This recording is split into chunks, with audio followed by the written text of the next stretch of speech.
Welcome in the Balie. My name is Jennifer Munslag, and I will be your host for this evening. This program, Women and LGBTQIA plus Leadership as a part of the Afro Vibes Festival. I would like to welcome everybody who tuned in the live stream. Thank you so much for joining us. And also, of course, the people here live and direct in the Balie. Thank you so much for being here.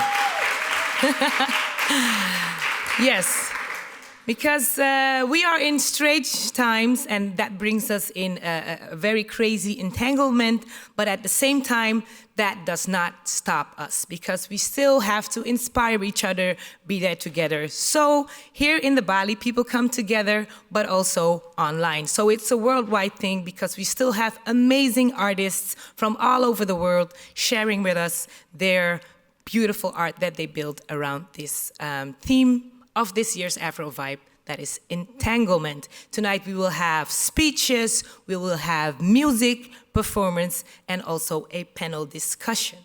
We have a lot. The program is full. We're gonna start with a keynote by Naomi Peter.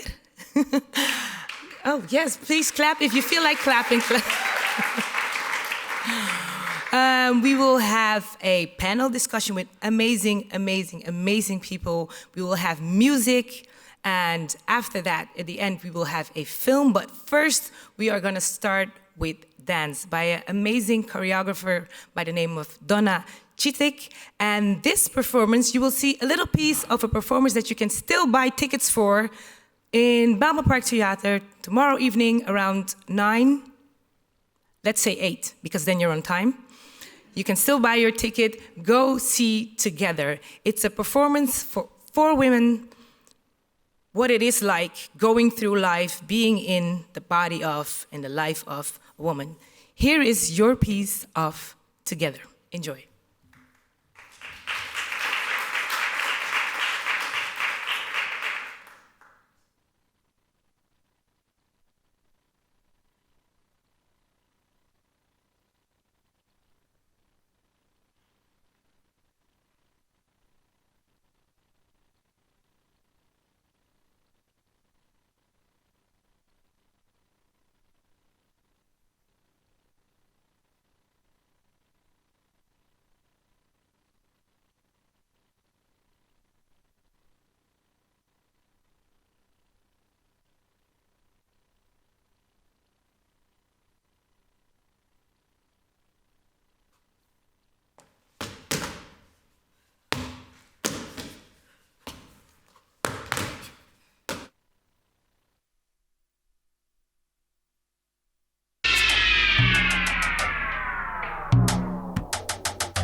Yes, thank you so much.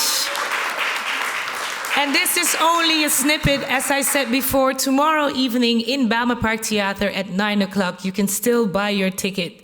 Go to the website of Afro Vibes or Balie Park Theater and reserve your spot because you want to see everything of this, right? Please, they're already gone, but give them another round of applause. Thank you so much. You feel that right here, and I bet at home you can also feel that vibe. And speaking about feeling and speaking about what we just saw, because that was together by choreographer Donna Chittick, and she will be here with us in conversation in a few, but first, I think the next speaker knows all about, I think one of the most, if not the most important language we just saw here, body language. You can move people with that. You speak to people with that. And that is also what the next speaker does. Move you with words, but also with activism. And I think it's very beautiful to see that art is a weapon of choice in a lot of her activism. Please, a round of applause for Naomi Peter.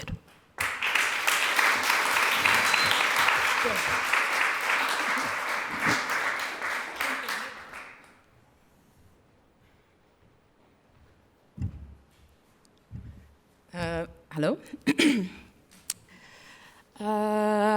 Before we start, I'm checking if...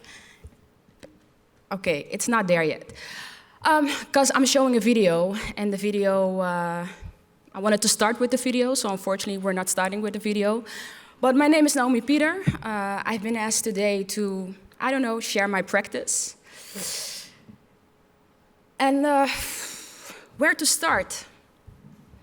Where to start? This year has been a very moving year, literally moving in different ways. Moving a mass, moving our bodies, moving really from a place to another place, different kinds of moving. This year I launched Black Pride. And Black Pride is a human rights movement centering and celebrating the Black LGBT communities and other LGBT communities of color. You might ask, why Black Pride? We have pride, and why the use of black in it? Because my Black Pride, the pride that I'm organizing, that we are doing, it's about self-determination. It's about naming myself. It's about taking care of myself. Black Pride is healing. Black Pride is self-care. Black Pride is resistance. Black Pride is protest. Black Pride is love. Black Pride is coming together, and Black Pride is building our own table. Like here, actually standing on this stage, which is Afro Vibes, I'm very, very honored to be here also. So thank you again. So, okay, sharing my art practice. This year I was supposed to graduate. I freshly graduated from SNDO, which is in choreography, thank you. Which is a choreography study. And within the study, I've been busy for the last couple of 4 years of trying to find a way to connect my art practice to my art practice to my activism practice. But isn't the personal not political? Isn't my art therefore political? Regardless what I do with it, our implications, our bodies on stages, we become political regardless if we want it or not. But anyway, I needed to find a way, because how do you demonstrate and organize a performance? How do they come together? Well, I found a space within studying, within researching, to organize body, space, and time. However you organize body, space, and time is on you. So instead of graduating with a performance piece, I graduated with a demonstration. You might say choreography and creating a demo, that's two different things, but it's not. It's also about moving the public. It's also about deciding from which way to which way you're going. From point A, how are you moving from one point to another point? It's deciding your decor. How is your protest, how does your protest look? It's deciding the rhythm of your speakers. Isn't it the same with deciding also a performance on stage? The rhythm, the decor, the purpose also of it. So within Black Pride, within the protest, we had the uses of white coffins. I wish I could show this instead of speaking about it. I wanted to show it. But we had the usage of dead coffins. Pride is a celebration of life and death. And when it comes to the Black LGBT community, and especially relating it to Black Lives Matter, we are not free yet. Our pride is not there yet. Pride is not a celebration for all of us yet. So it was important for us to create a demonstration and also to create a choreography that we could give weight to the period, could give weight to the time right now. Pride is not a protest. Pride is not a party for everyone. It can be. It can be, but it's not that yet. I'm wondering if my video is already there. Hoping that my video is there. I want to give a shout out also to somebody that I very much admire that is here also in the space. That is Tineke Sumter. Can you give her a shout out? But there's also somebody that I think that not a lot of us know, and that is Fridi Martina. Oh yeah, can you give a shout out for Fridi Martina? I'm not gonna say a lot about her, but this is a mystical being for me in that way. It's a mystical being. But I would like for you at home, but also here, to look her up, thinking about LGBT women, leadership, and arts. Again, checking for my video. What can I say more? Because I'm really waiting for my video.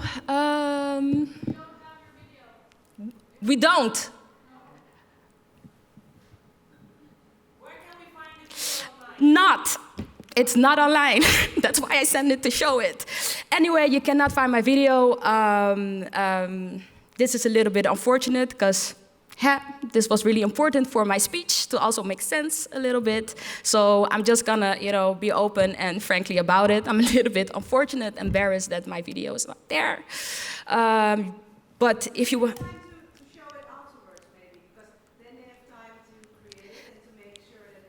That would be nice, because I'm feeling womp, womp, womp, womp.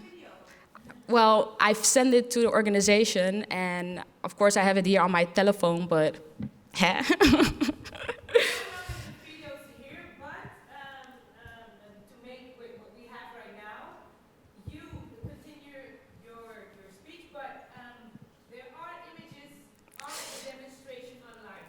Yes, you can look up the images, but it was really about the video and the choreography in the video, and also getting a little bit of the vibe and the taste of the demonstration, which was really a performance ritual.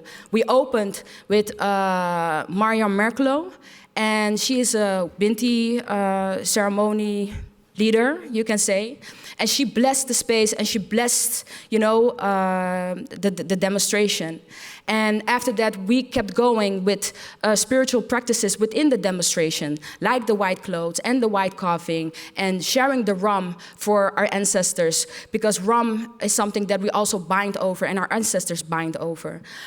So that's why it was really important for me to show the video. So I'm gonna stop here.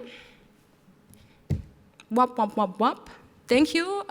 Check out Black Pride on Instagram, on Facebook. You could look at the images and get a little sense of the demo and the things, what we did, and how we incorporated art within our movement. And hopefully, as a jumpstart to keep going, incorporating art practices really on the street and seeing that there is a space for art practice within demonstrations. Thank you.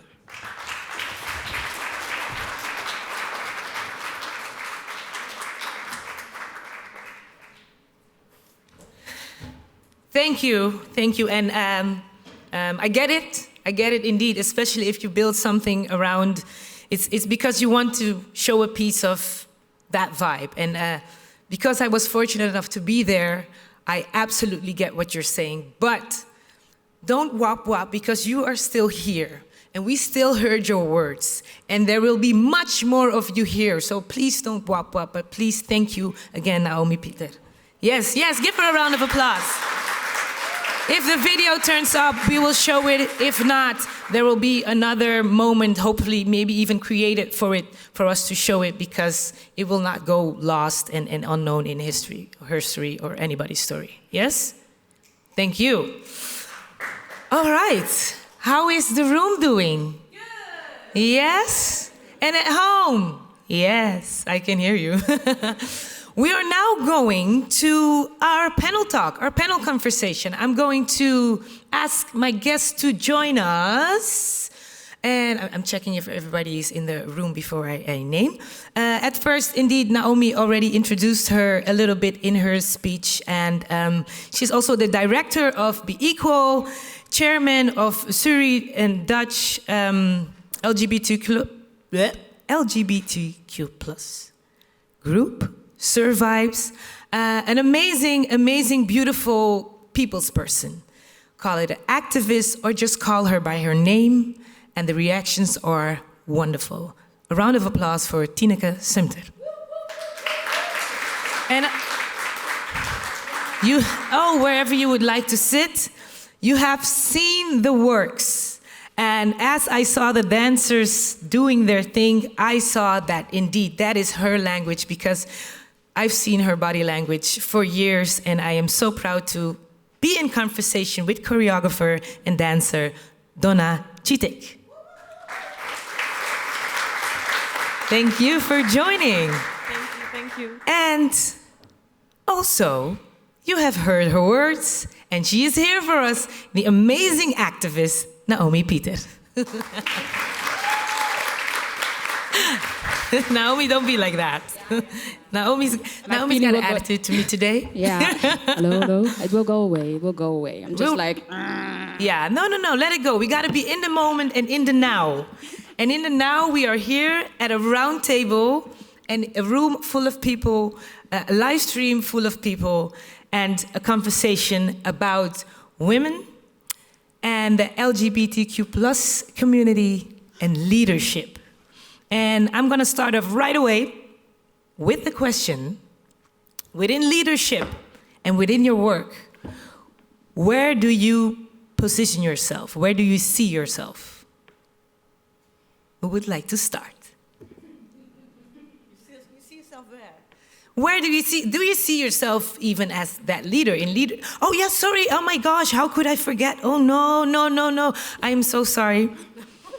Because indeed, I mean, the COVID, sorry. Kondiswa James is here. A South African performance artist, amazing writer, theater maker. And thank you for also joining us. The screen was off and I was off, but you are also here. So thank you very much for joining us in conversation. The table just got bigger and just got brighter. And as I was asking, leadership, and within leadership, with your work, where do you see yourself? Or let me start with a question. Do you see yourself as a leader? And be honest. Don't be modest. Do you see yourself as a leader, Donna? To be honest, I'm just beginning as a choreographer because I've always danced in companies for other people. Mm-hmm. So for me, to step up actually to be a choreographer also in the hip-hop scene as a female also, because I say it out loud, I'm a hip-hop choreographer, so I don't sugarcoat it or anything. That's what I want, and that's what I'm going to go for, and that's the theater I want to make, the dance movement. So I hope that I'm a leader, I will be a leader, but for me this is literally the first step, and I feel that this is me, this is where I want to go, so then I know if I want to go there, I need to lead people that want to follow me there. So, yes. Yeah, it's a new beginning for me, and I think maybe because this new beginning, it might be that I might turn out to be a leader. I think so, yes. But it's still a journey, so yeah. But that's good, because indeed, you're open and honest to the journey. If Yeah. you would say yes and that's closed, Yeah. you should be open in the journey because you grow. Yeah. I would like to know if Kondiswa, Sis, do you see yourself as a leader?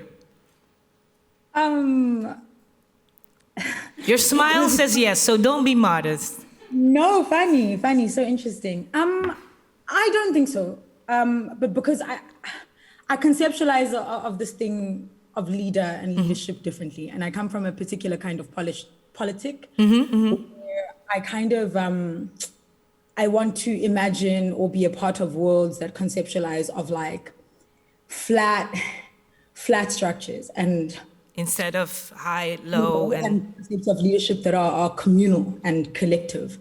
And that this following and leading thing, right, is a conversation that happens moment to moment, person to person, in a rehearsal, right? It's a negotiation on a street corner, you know.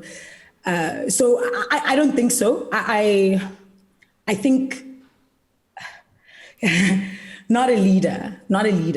I think I have a voice, and I will not be silenced.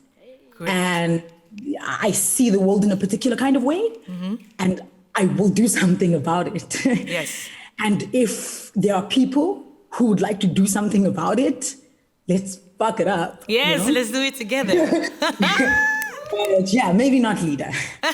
Okay, so that's not the word. Tineke, if I put that label on you. No, you know what it means. Other people put that mark on you. They see something in you, what might say, "Oh, you're a leader." But for yourself, if I look at myself, I think I'm more a motivator. Okay. I like to motivate. I like to stimulate. I like to contribute. I like to create. I like to, just it's like, I was looking at the dancers. They had this Tai Chi kind of movement. It was flowing. Yes, I like to contribute to that kind of energy. Nice. Yes. Yeah. Okay. Contributor. I resonate with everybody. I just resonate, and I think I agree with finding new ways of this leading and following and leadership. How do we construct leadership? I think it's beautiful. I think we should have leadership, but then the leadership should not have a hierarchy. We are all leaders. Yeah. So it's also about knowing when to lead, knowing when to follow. Exactly, and knowing how, making space for each other, and just knowing that we all have a voice in wherever that we're doing. Yeah. And in rehearsal, I don't know, sometimes, in rehearsal, then sometimes someone has the last voice because you need a clear person who's directing. But no, I totally agree that we should look at different ways of leadership. And do I consider myself a leadership? Leader, I follow Tineke, like labels be put up on you. I just do my thing, and if you want to call me a leader, fine, but just do my thing, and if you want to join, join. If you don't, you don't. But I still keep going, so, Yeah. So I hear that everybody is like, it's not the label you give yourself. People will give you that and say, okay, maybe this is the title for you, but within your work, it is actually about contributing and being together and making together, and not as, oh yeah, one person and I'm going to do this big thing and you come and follow me. Yeah. It's about moving together. And that goes left, right? Yes, no, but at the same time, it is a little bit contradiction. At the same time, there are moments in being together that someone has to say, we're going left or right, or we're staying here. Yes, and sometimes if you need to make a call, you make the call. And, so... It's not the label I would put. You were talking about labeling. But it's about the structure of the, how do you call it, hierarchy? Because it's just... We could also say, sometimes if we're all in conversation and we're doing la, la, la, la, one voice just needs to say, hey, a little bit louder. And then we mingle again on the same level of conversation. Well, that's good. I like that. Okay, so still, I think each and every one of you do what you do in an amazing way. I'm going to start with you again, Donna, because I like that you say, because I've seen you dance for years, starting at Studio West, Solid Ground Movement. Wow. Yeah, I was there. And it was like years ago. And then, dancing. And I always saw you and Sayonara, Preka. Rika. Always, and I was like, the way they move. Sometimes when somebody dances, they dance, and sometimes when somebody is dancing, they talk to you, they breathe. And I see that back in your choreography. You putting on these new shoes as a choreographer, how do you feel?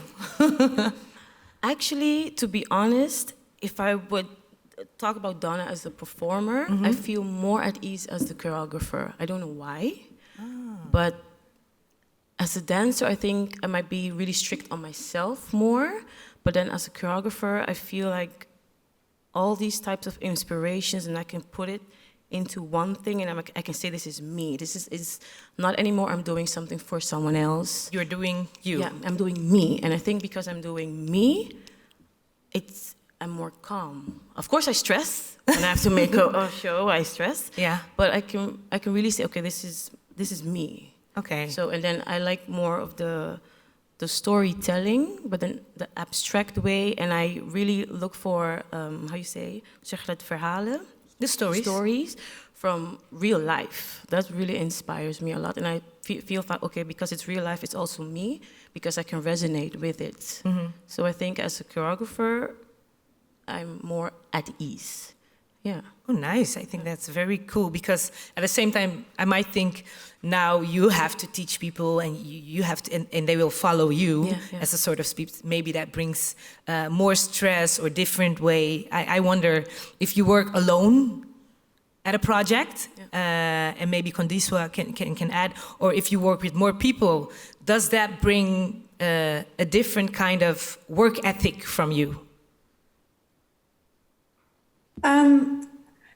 So I think it's interesting to work in isolation. So I do both. More and more, I want to work with others because it's a particular kind of ethical thing that you're trying to build, and understanding that this industry, because I mean it kind of is, like you don't really make it by yourself. No. And that there's something really interesting in how we can kind of articulate things together, like more clearly, and more, I don't want to say universally, but there's something that we can all bring to story. And right now I'm in the process of actually like kind of creating something with like 4 or 5 people. And it's almost like I just sit in a corner of the rehearsal room and just this magic happens. Yeah. And I'm just the lucky person who gets to be named the magician. It's really interesting. But I just want to say, Donna, just having seen your work, I resonate. Thank I you. resonate entirely. That's exactly what it's like. Thank you. Yeah, because is that important? Because let's say if we split the table, you're also in the shoes of and performing yourself and organizing, and you also get that, and you organize, you bring people together. So this is an entanglement because we need each other, right? And I think it's very funny to see every time Naomi gets a chance, she will say, no, it's Tineke, no, it's her. But I mean, this goes both ways, right? It's movement building. Yeah. It's movement building. And I think that it started for me so many years ago. 4 years ago, I saw someone coming, running to me, running, and I was like, what's wrong with this child? What's happening? She was jumping, oh, you're Tineke.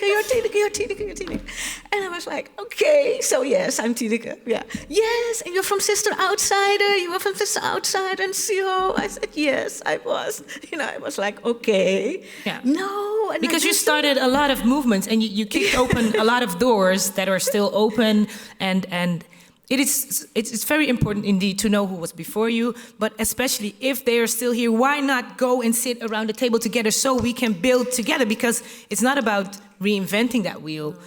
How did you get it to spin, and how are we gonna make it spin further? So that's what we want to talk about also today. I want to know what the work that you have done and how you got there and how we will all get there. So you stop that only that way, yeah? You also take that way. So what do you get out of this generation? Let's call it this generation. Uh, tears. Tears. What kind of tears? Happy tears. Let me not tear up now, but... Don't start, because I cry fast. Don't start. No, it's I was at Black Pride standing there. I was asked to be one of the speakers, and I was like, wow. Yeah? Wow. It's wow. And let me try to see if I can put words on it. Because I try to analyze what had moved me. First of all, I think I said it before, this generation, most of them are born in the Netherlands. I was born in Suriname, and my roots are deeper there. If you were born here, many of your roots are here, but the society spits you out. Every time you ask, you beg almost, and then you have to scream or claim your space. And I was, giving my speech and looking in this field and saw all these young people, and I said, to 2020, why do you have to scream like this? To have this space, so that it touched me, and I want to. I think I met one of the organizers not too long ago, and I say, I want to help, because I admire. I admire the what is the word again in English? What's the Dutch word? The lef. The nerve, the left, the courage. The courage, the strength. If you want to be a leader, or if you are a leader, you have to deal with your fear. Every day, every moment, you have to deal with it. And you reach the point that you say, I don't care. I'm just going to do it. And that's what I see in the eyes of this younger generation. So, thank you. Wow. Yes.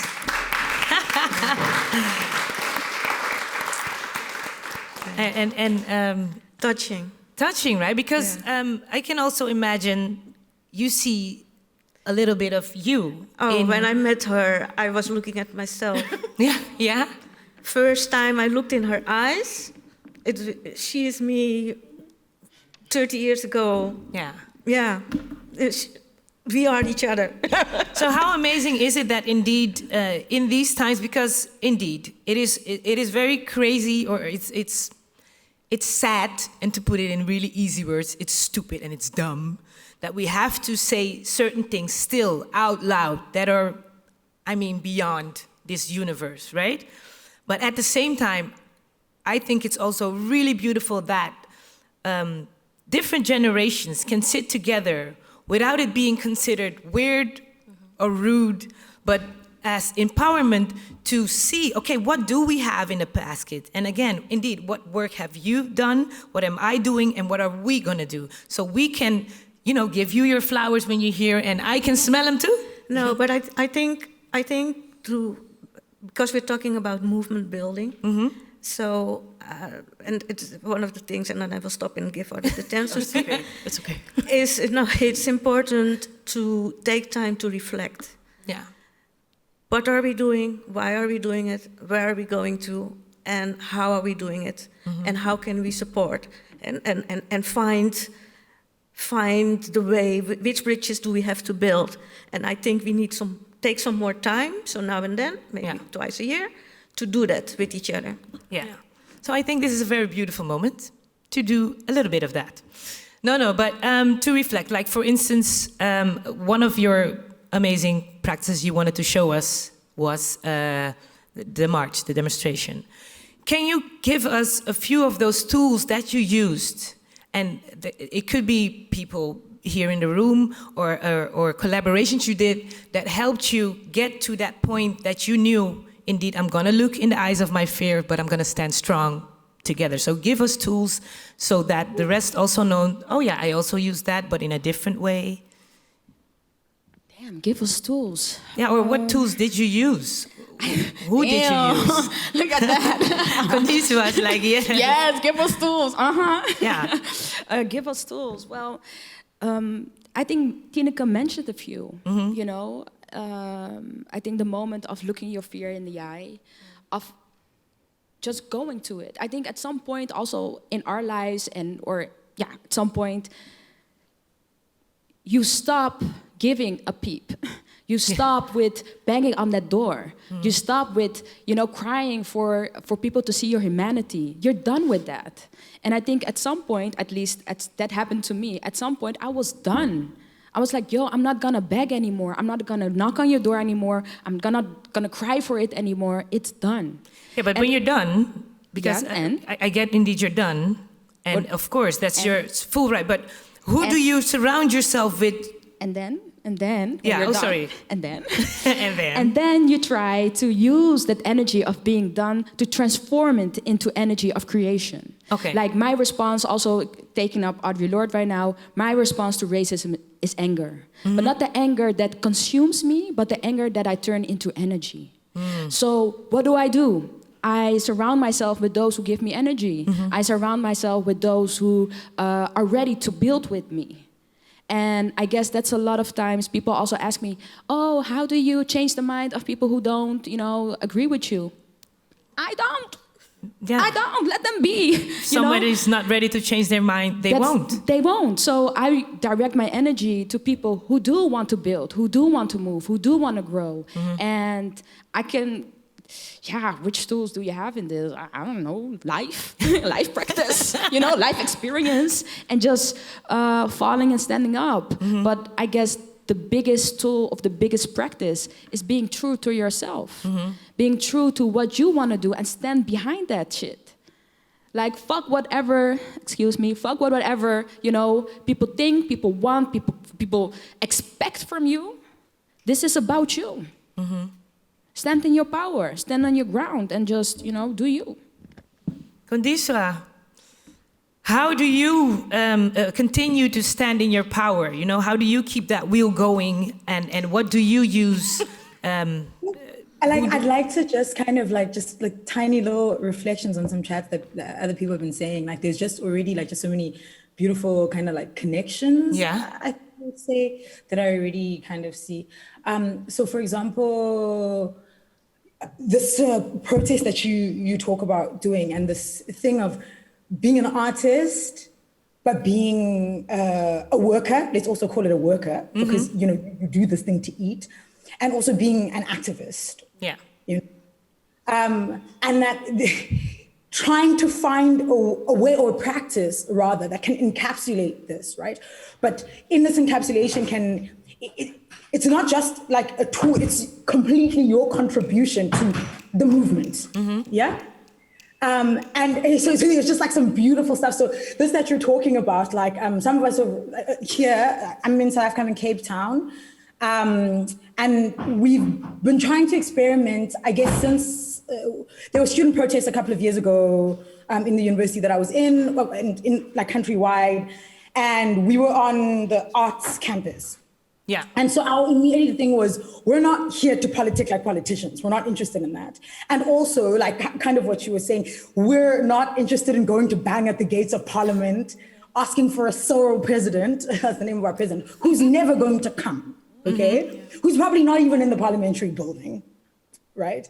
And so how do we harness the energy, right, that comes out of protest movements and use that to articulate firstly to each other, so that thing that we're down with this, this is us. We are a collective, we exist, this is the movement. And let's not fuck with it, it exists, And I know it can't be pinned down in a particular sense, you can't, but even in these conversations, we move between, we know that it is, we're growing, we're building, and we collect again on streets. But for me, my thing is, those things, instead of just like going to states, etc., using it to articulate them to each other.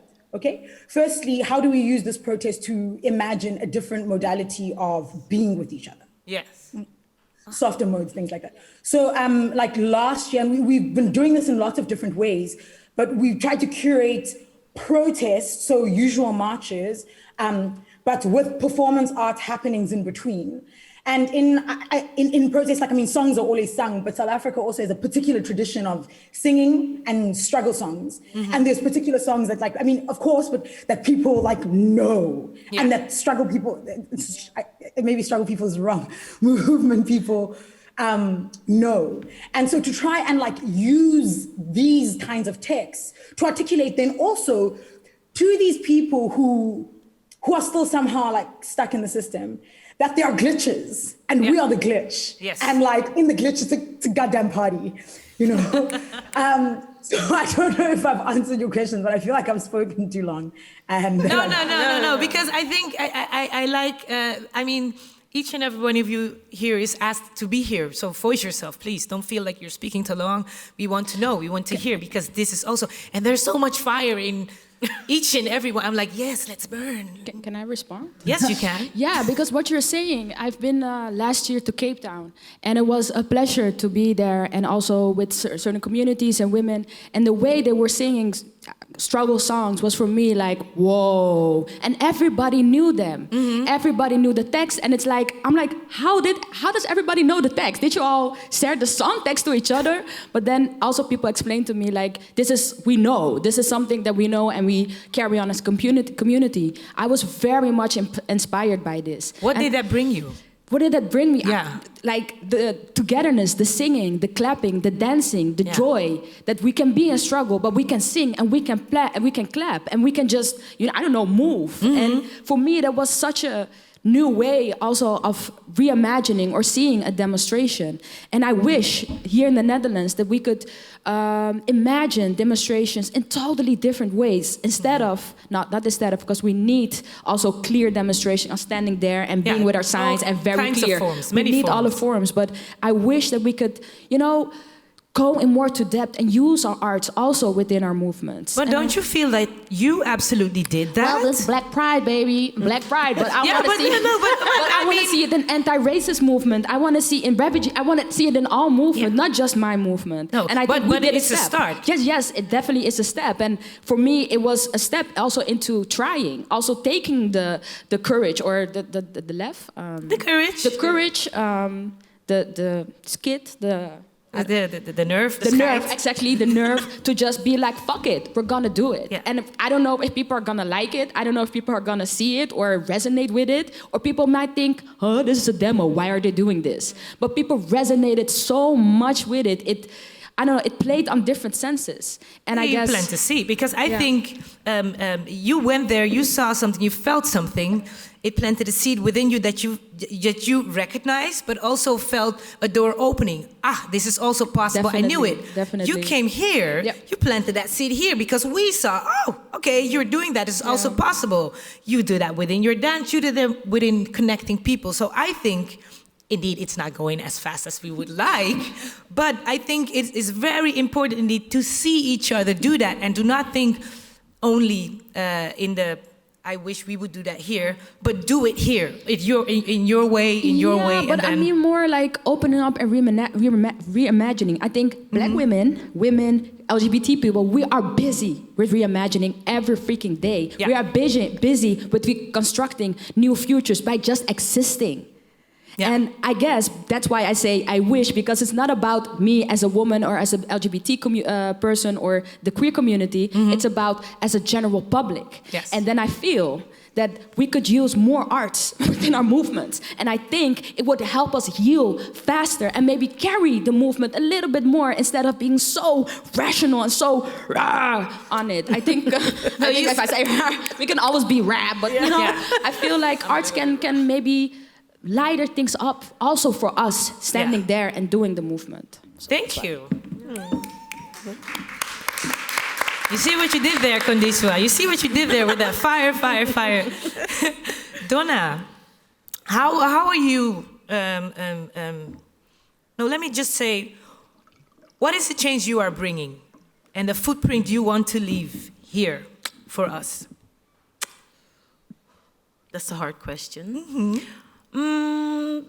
Yeah, it's hard for me to begin at the beginning. I was not born in the Netherlands. I came here when I was 11, 12 years old. So I have a total different childhood. I have different influences. I've seen enough people that look like me work in different types of businesses. So for me coming here, I actually got really quiet because this was like totally something I don't know. Okay. I was like, so then I really shut down because I was like, okay. And it was cold. It was cold. Very cold. Oh my gosh. It was 13 degrees, but for me, I had frostbites. It was cold, but it was like a different type of situation for me. So then coming here, I was quiet, and then I found dance. And I was like, okay, now I can actually really, tell my story physically, because for me, the language was also a challenge, because on St. Martin, we speak English, and then here, you get it in school Dutch, but then here I had to speak it proper Dutch. Yeah, but 100%. So Yeah. for me, it was like, okay, the barrier in the language, oh my gosh. And then I found dance, and I was like, okay, this is me. I can tell my stories in this way. So I think what I would like to put here of inspire is especially also women in the hip hop. Let's just do it, because a lot of time male choreographers claim. Yeah. It's more claiming, and they get also the faster shine, So I'm like, okay, no, I want to be there also, and I'm going to be there also. And I don't want, when I reach there, for people to tell me, als ik het even in het Nederlands mag zeggen, oh, wat heb jij, ballen? Nee, dat heb ik niet. Ik ben gewoon een vrouw en ik kan daar ook staan. I can also be there. So. I will translate it for you. Everybody who's thinking, what did she say? It might sound rough, but in Dutch there's this saying, they will say, you have balls. Oh, yeah, it's a saying, you have balls. No, she doesn't have balls. Yeah, big balls.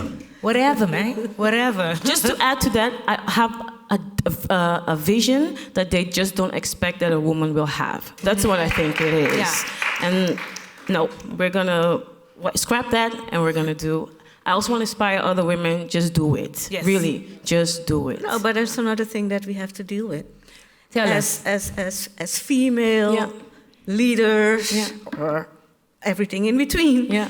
To deal with men, black men, white men, to get our things across, to also claim our spaces. Yes. But do you feel that, or is it just no? It's you a just fact. make and then they come? No. With those It's a boundaries? fact. It's a fact.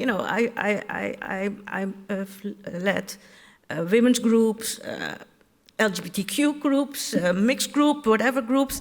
But there is differences, and in some places you just have to claim. Yeah. Also, to get even in an LGBT group with more male, you have to wiggle sometimes your space. Yeah.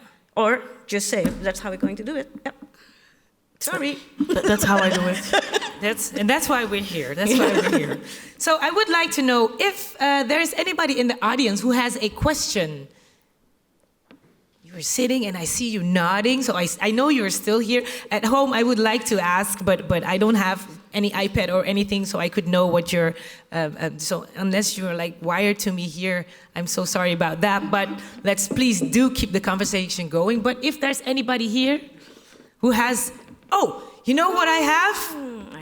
I heard it. The video. We are going to watch the video, and then we'll continue the conversation.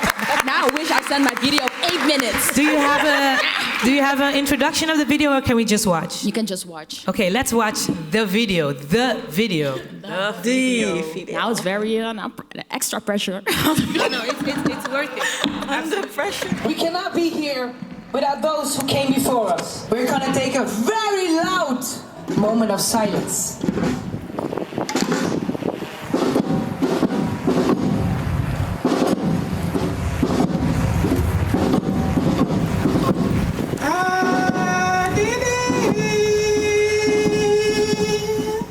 Wambus ma didi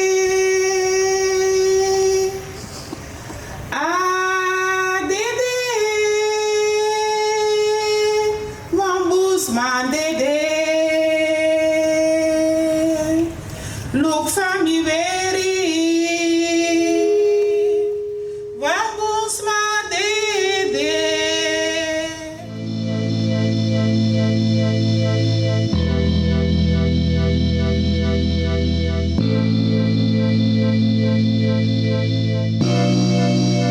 I was born free. I will live free. I'm going to decide who I am. Ask me who I am. Don't tell me who I am. If you're the one who lived that story, you're the one that should tell that story. Don't let anybody tell you are too bright. If it's too bright, tell them to put their sunglasses on. Y'all can get loud.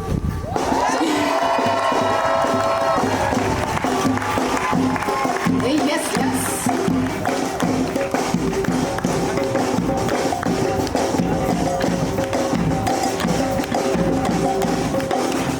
Now we're building our own tables. This is our own stage. We don't need your stage. We don't want your stage. We have our own stage. We will build our own spaces.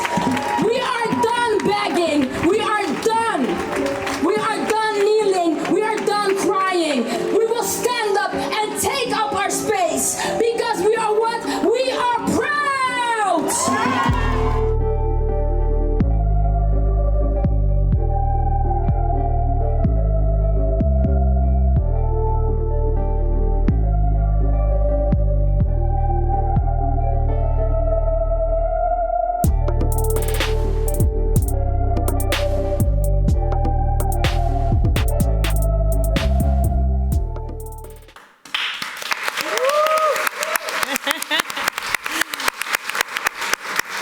Yes. So you get it now why Naomi was insisting on the video. You have words or you said it all. I'm looking at you. I'm feeling very emotional right now. You know, I'm very emotional. It was really important for me to start and to really put the weight with the video, and then go on with Black Pride is healing. You know, Black Pride, as I said, it's us. It's building our own spaces. It's building our own tables. Black Pride is about creation. It's about reimagining a new kind of future, a future that is about us and that we are in the center of it. And yeah, art plays a role in different ways, and also performance and choreography. And what if, indeed, we come together and we use our arts within our movement to just uplift, but also to touch on different senses of the menselijke zintuigen, to touch upon different layers of your being, your spiritual layer, your physical layer, your I don't know, your artsy layer, just name it. And I think being there all together, different ages also, really being intergenerational about our movement, but also about our future, I don't know, was magical. And I can only say that moment was magical. I never expected, I didn't know of us who worked on the march expected for it to be this way and for people to really feel it, to feel what we're trying to say also, that pride, you know, is for some of us a party, not for all of us. And it's a celebration for a lot of us of life and death at the same time. Yeah, and the beautiful thing was, it was there. I loved the fact that, one of the speakers actually gave up her spot by giving voice to a recording of somebody who had already passed away, but had a beautiful message. And everything was there because there is no life without that. It is all together. Sometimes we humans, because we are conditioned in systems, we seem to think that things are separated while everything is entangled, right? So, yeah, but this was, whew. Yeah, and then getting emotional. I'm wondering, Kondiswa, you seeing this video and you being in Cape Town, what do you get out of this? What do you see here, and what kind of way does this spark or inspire you? It's really, I'm really glad that I got to see the video. Yes. Yeah. And I also think when you spoke at the beginning I kind of imagine something like this, to be honest. Yeah. And there's something really incredible about the kind of line of the white coffins. And this thing that in these moments of celebration, right, that because we're essentially trying to build like new shells as like the carcass is dying around us. And these are moments of death and also regeneration. And that, like real struggle and real fight has happened here. And how do we commemorate and also carry with us? Really, sorry, I'm just like, people just seem so a bit lifted, a bit upbeat. Sometimes you go to marches and it's heavy, different heavy. And sometimes even the arts, but I think it's about curation. And I think this is what sometimes arts activists, cultural workers and activists, kind of traditional activists, sometimes you don't maybe think about curation, which is what I think you said a little bit, that choreography or theater or work making is also that thing of like the scenography and the movement from the beginning to the climax, to the denouement, to the whatever. And this is all curation, right?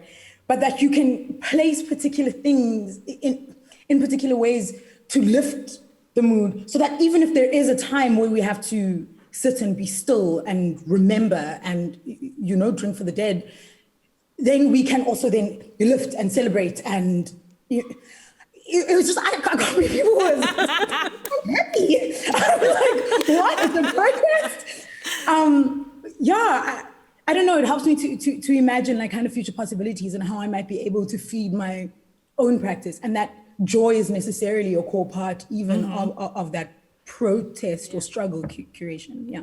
So do you think that maybe arts, and especially arts coming from women or even the LGBTQI plus community, is underestimated within activism and art, because it has to be a part of it if you want to go to that new world? Is it underestimated? Is it included enough?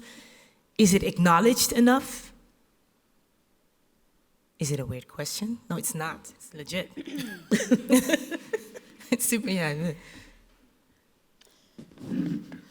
I think, can you say again? Because I think I was thinking So do you think that art, the movement is art, let's say in rough words, choosing art as your weapon of choice within activism, and this art coming from women, female bodies, LGBTIA plus community, it is underestimated. It is not. And also scary, I think, for some people. You think it's scary? It might. It scares them? No, yes. Hey, when women are in their strength, people get scary. Oh. I've been, I don't know if I can. Yeah, you can, absolutely, come. I've been talking like the last couple of years, but I'm trying to integrate it into my practice somehow, this thing of like radical softness as a weapon or a tool. And I think maybe sometimes this is what you get when you get a crossbreed kind of hybrid, like we are. This incredibly soft thing that can be courageous and sad and angry and in pain and fighting and happy. And it looks like something you don't recognize yet. It looks like the future. Yeah. And this thing is like, listen, we can probably take each other to the promised land, and if we figure it out together. And maybe there's a thing sometimes in people in general, which resists change, but I think because we're so drained down by the system and just trying to survive. It's not like it's people's fault or anything. So sometimes this thing, and you're just moving through the world and being yourself, but you look like something free. And maybe that frightens people. Maybe it's about the potential inside themselves also. I don't know. To go on with that, I was just now in another panel, and actually this question came also up. Why are people afraid, or why do people not see Black women, et cetera, et cetera? And I was like, they're afraid of us. They're afraid of us because the moment that they see us, that's something that tells something about their discomfort, right? They see us and they have to do something. They see us and they see their own, maybe... what is the word? What's the Dutch word? shit, now my thoughts are going real quick. But they see what's wrong. Yeah, what's wrong with it reflects what they are. Yes, it reflects what they miss also in the space. Like I feel now I'm losing my track of what I wanted to say, but why they are scared of us? Because they're because this is not a question that we can answer.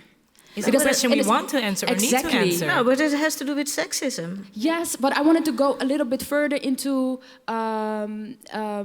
like with LGBT people, naming oneself.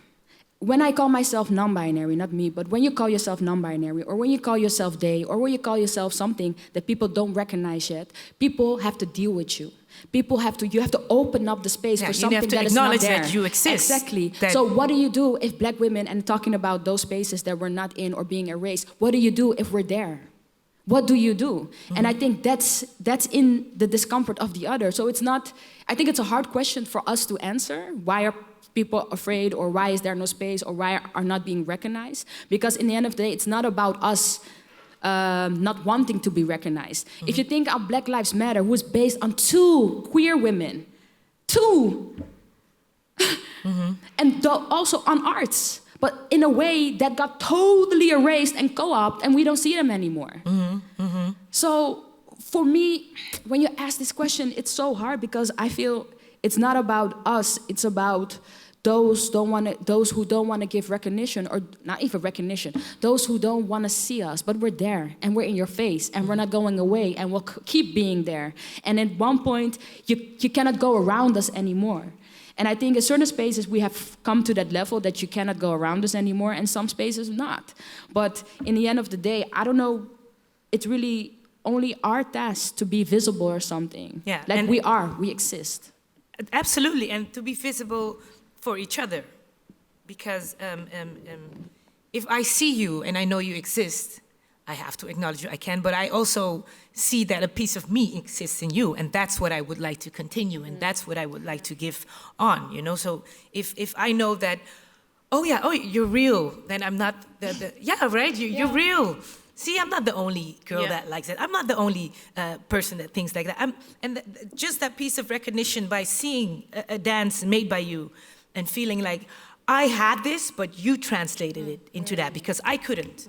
But I need to see your translation.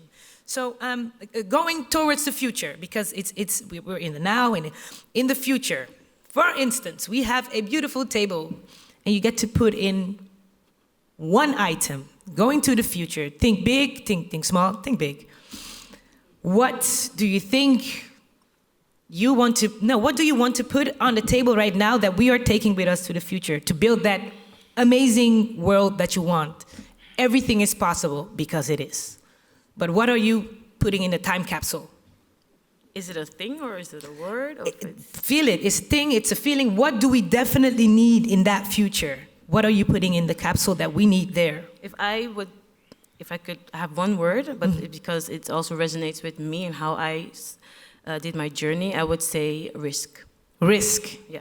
We're taking with us in the future risk. Risk. You feel like you're taking a risk right now? A risk not a risk from, oh my God, what am I doing? But risk, but taking a risk, like, for me, I came here from St. Martin. My mom is from other generation, so they have a totally different other perspective what you have to do for school. So I'm already taking a risk by not doing that. I'm doing arts. Yeah. So now I'm in the arts. Yes, and you're making it work. And I make it, but I had to take all the time risk. So, but I was always doubtful. That's why I was like, okay, no risk. But then baby step risk. So that's why I think risk. And risk doesn't have to be a negative thing. It just has absolutely to be not. Risk. Just feel risk. Yeah. Thank you. Risk. So what are you putting in the time capsule? Can be anything. Well, I'm gray. You're gray.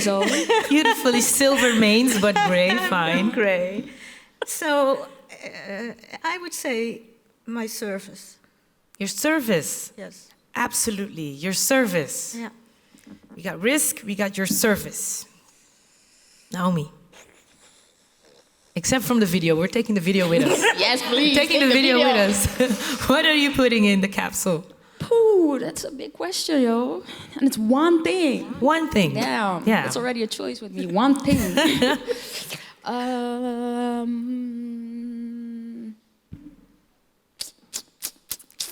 Yeah, I want to say two things, but I'm gonna.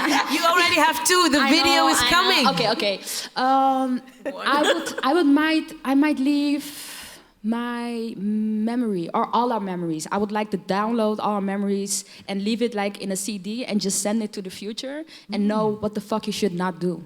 You know, and also know, like, don't construct this world anymore. You don't want this. Be careful. If you do this shit, you will end up again back into this. So a hard drive of our memories, what we've been through. Yeah. Okay, our just all us. of us as Just humanity. us. Also cool, but I think I would do that. What was the second thing? Be fast about it. Healing. I would send a word with just healing. Like Healing. You So have to heal risk, yourself. The hard drive, healing, Yeah. and your Joy.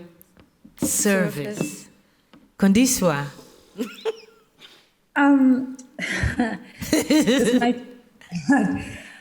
I've been thinking also quite a bit about a concept, utopia at the vanishing point, which is essentially that even though we're building,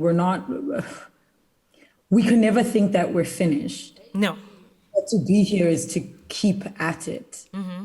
And that when we get there, where we think it is utopia, it's not it yet. No. And that if we think we're there, we're probably the bad guys.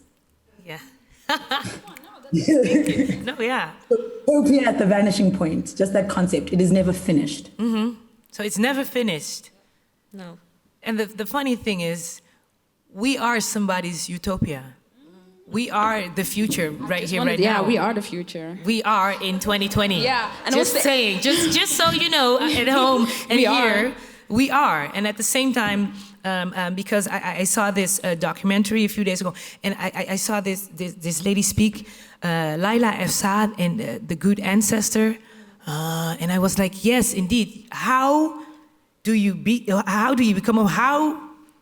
make sure that you're a good ancestor? Hey. So be aware of what I'm doing today, because we're acting as if tomorrow is a promise. It's not, but hey. So how do we now, in what we do, what we make, and the conversations we have, make sure that we are a good ancestor?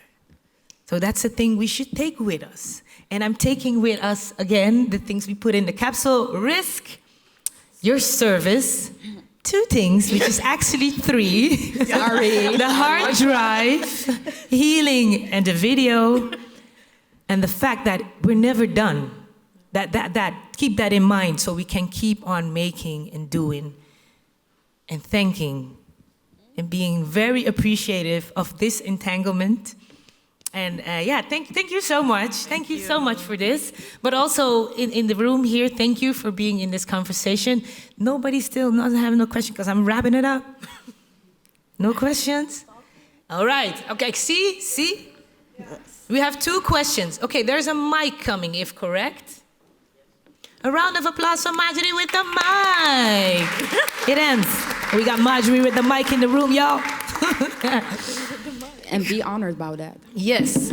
And please, when you ask a question, try to make it direct, not the whole biography and the life story before, but just a question. I'm really thankful, first to say that it's really inspiring, all the women who are sitting on the table, and what you're fighting for, and what you're standing for, and what you're creating. And really the dance was amazing. I'm really, really totally blown out of it.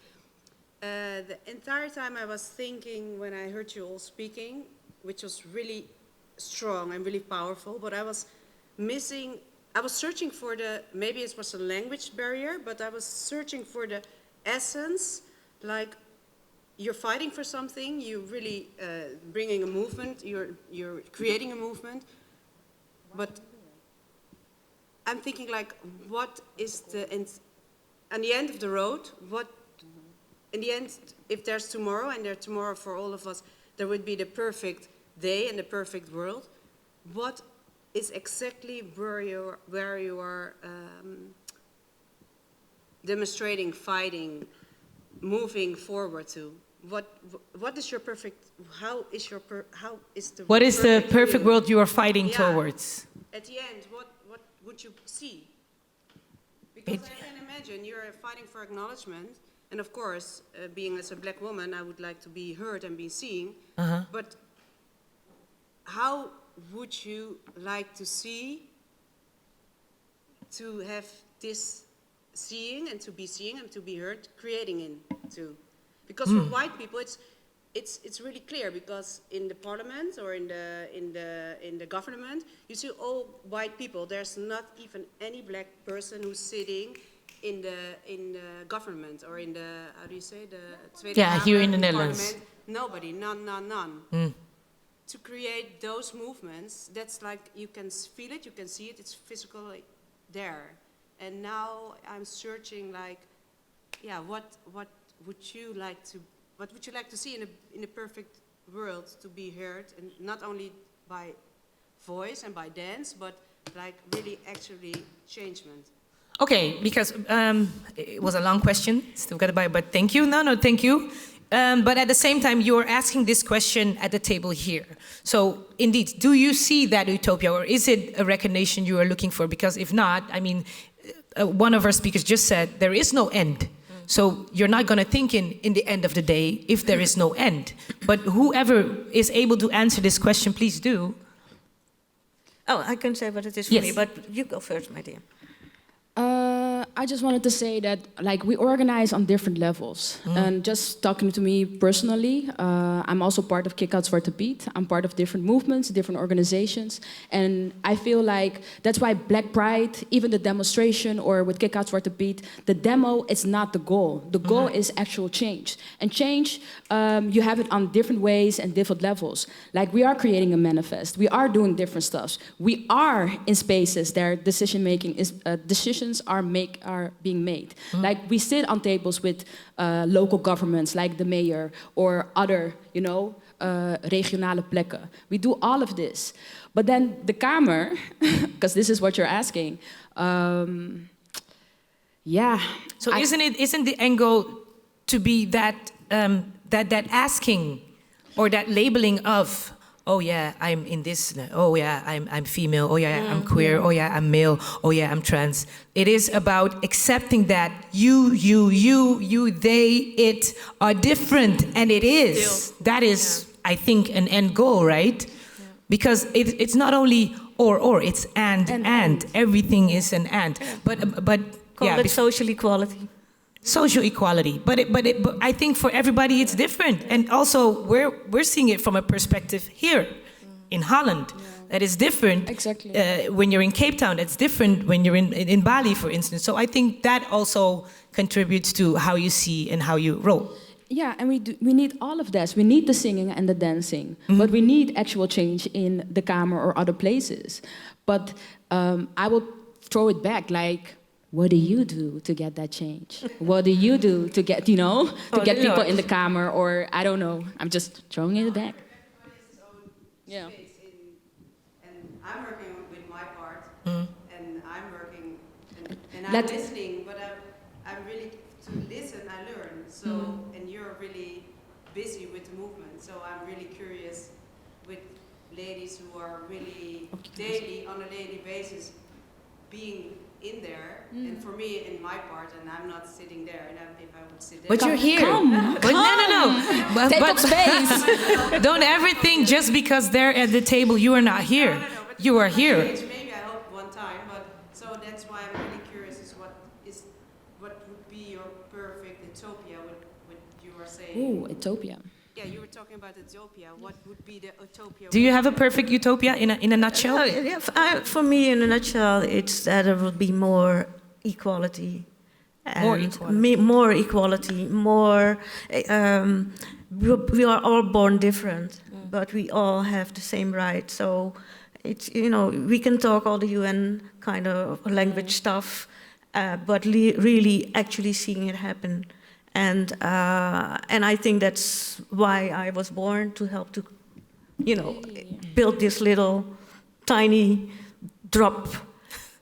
Yes, and for me as a person, I always said, last year, a young Surinamese woman, LGBT woman of Suriname, she committed suicide.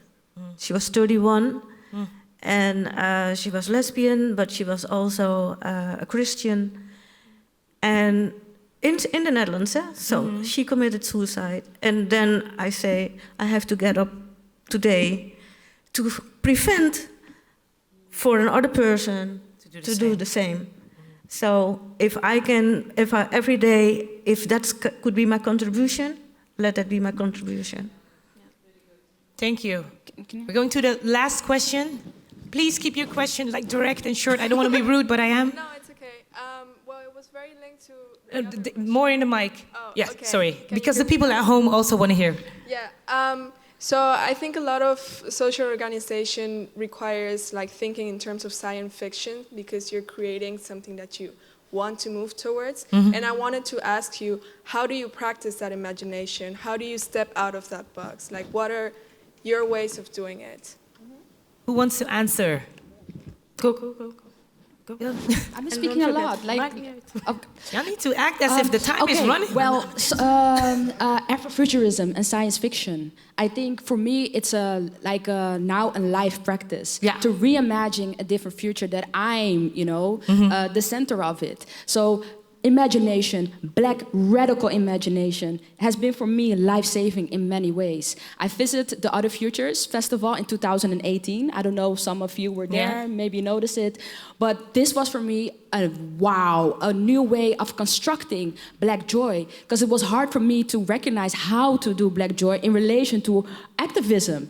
Because how is this hopeful? How can I be joyful about people being killed, not being seen in spaces, not getting money, not having food? How can I be joyful about that? Yeah. So I needed to find a new way of practicing my art, and that was actually through science fiction, trying.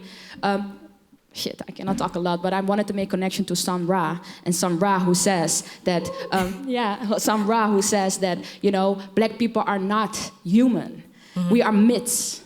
Because if we were human, we would not seek human rights. And for me, this came poof into my heart. Yes, we're magical beings.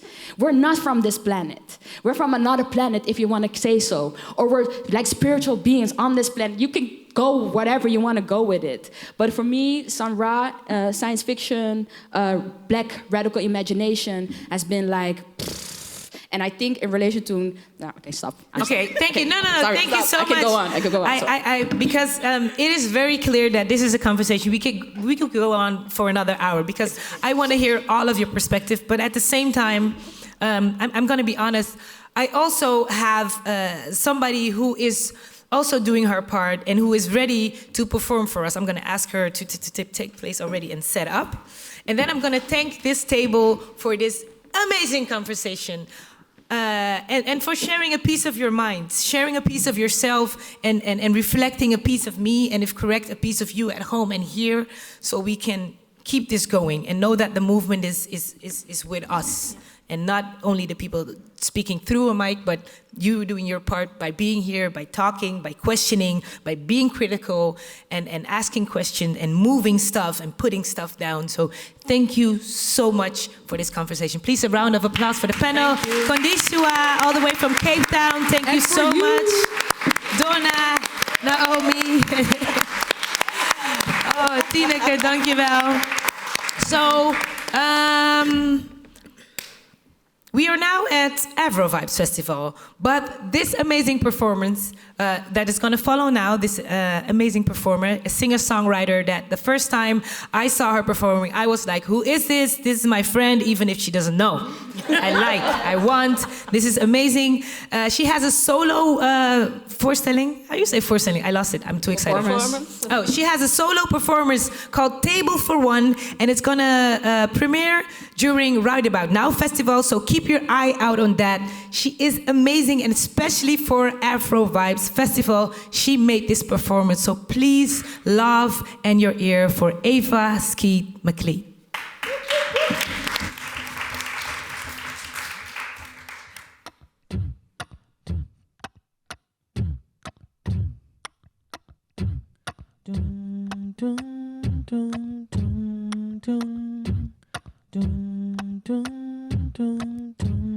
Say, I remember when we first met.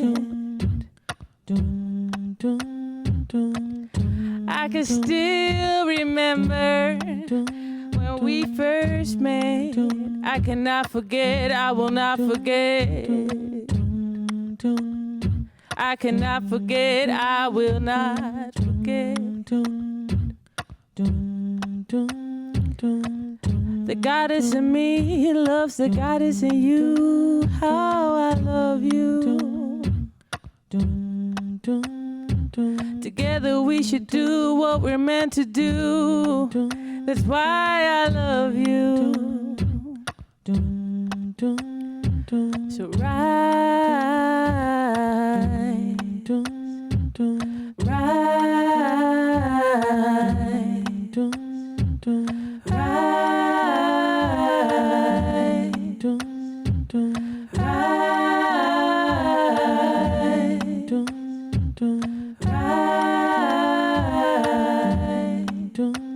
we should ride,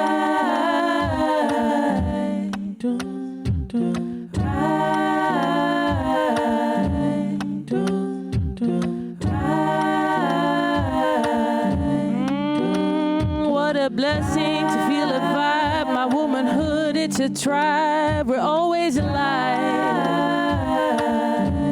Do you hear me? It's a blessing to feel the vibe of my womanhood. It's alive. Yes, through storms and tribulations. We're the storm, we're the tribulations.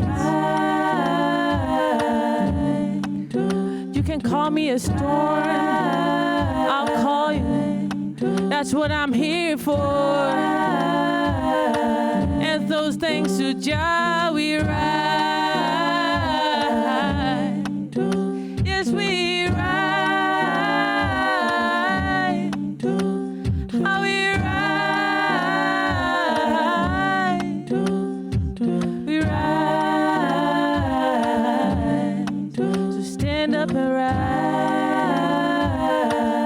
We're not done yet, it's still a fight.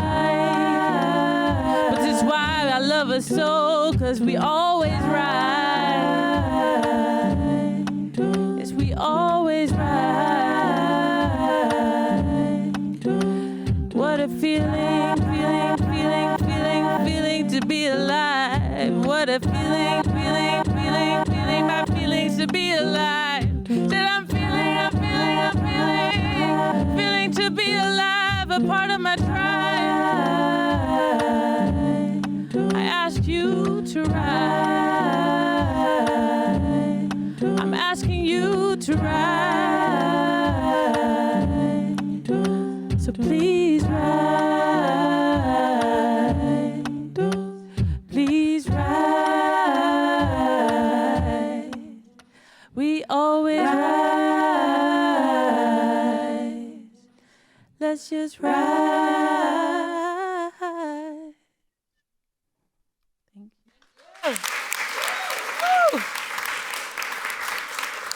Ava Skeet McLeod, thank you so much. And check her out when she's coming with Table for One during the Right About Now festival.